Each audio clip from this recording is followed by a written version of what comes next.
And everything you guys just said about the NBA, that can apply to college football too. And that's what buy or sell is. With universities one by one announcing plans to reopen for fall semester, does that open the door for the college football season? And does a season with no spring practice, uncertain summer training camp make things more wide open?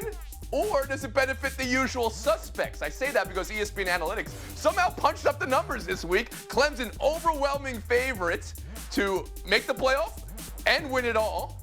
And after Clemson, Ohio State, Alabama, and Wisconsin.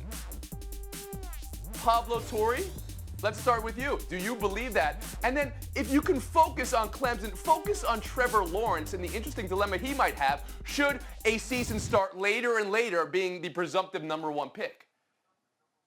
Clemson is the clear favorite, and I would tell Trevor Lawrence, you got to decide how generous you want to be, because his coach, Dabo Swinney, does not have a favorable opinion about players missing any part of any season. But if this schedule gets wonky, Tony, and they keep pushing and pushing and pushing back these games, Trevor Lawrence is going to have a very clear conflict between his professional future in the NFL and all the risks he invites by playing this weirdo schedule. And he doesn't need any of it because he is the surefire #1 pick in this draft already.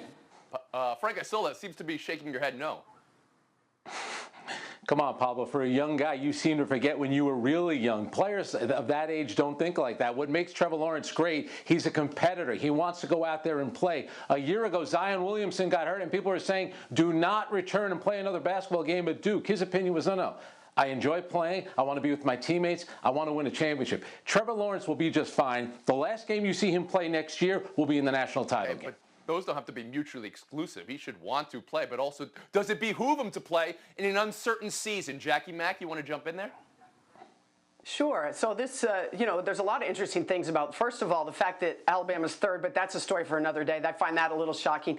But Trevor Lawrence himself, let's just say, Frank, that in a shortened season, he gets a little ticky-tack injury and he's sitting out a few games and anxious to go back and play in the national championship game you're talking about. If I'm his advisor, I'm telling him, you know what, son?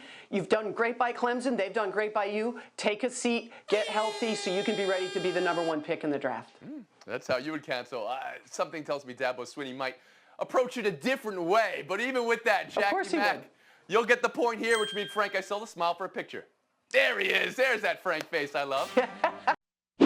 Thanks for watching ESPN on YouTube. For more sports highlights and analysis, be sure to download the ESPN app. And for live streaming sports and premium content, subscribe to ESPN+.